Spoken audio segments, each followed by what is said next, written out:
Kiongozi wa DCP Rigathi Gachagua ameibua hofu kuhusu kuongezeka kwa visa vya utekaji nyara na watu kutoweka haswa wanaopinga serikali ya Kenya Kwanza. Gachagua aliyezungumza nyumbani kwake eneo la Wamunyoro, kaunti ya Nyeri, vilevile amelaani kile alichokitaja kama kampeni ya serikali ya kukandamiza wanahabari na vyombo vya habari nchini. Kupatikana kwa mwanaharakati Davis Lichuma baada yake kutekwa nyara na wanaharakati wengine wakati wa ukumbusho wa maandamano ya Juni 25 ndiyo kisa cha hivi punde cha utekaji nyara nchini.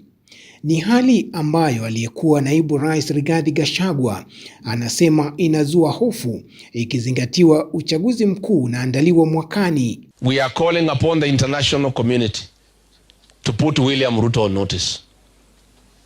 He has become excessive on violation of human rights.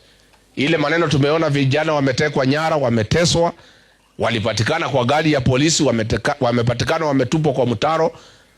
They have been tortured and the last time they were seen they were in police hands. Gachagua aliyezungumza katika mkutano nyumbani kwake eneo la Wamunyoro, kaunti ya Nyeri, amemlaumu Rais Ruto kwa kutoweka kwa vijana haswa wanaopinga serikali ya Kenya Kwanza. We want to tell William Ruto that even if you abduct the people of the Kenyan people, your fortunes cannot change.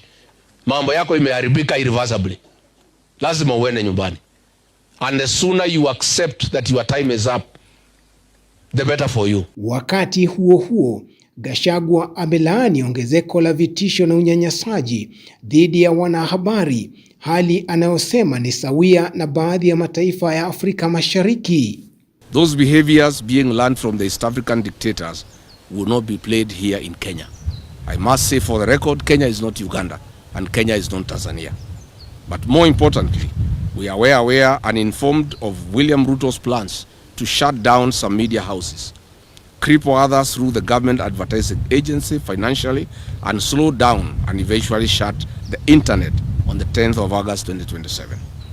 But let us remember, on 3rd May every year since 1993, the world marks the Press Freedom Day as ratified by the United Nations General Assembly. Amedai kuwa simu za baadhi ya wanahabari nchini zinafuatiliwa na serikali, huku baadhi yao wakipokea vitisho kutoka kwa viongozi wa kisiasa.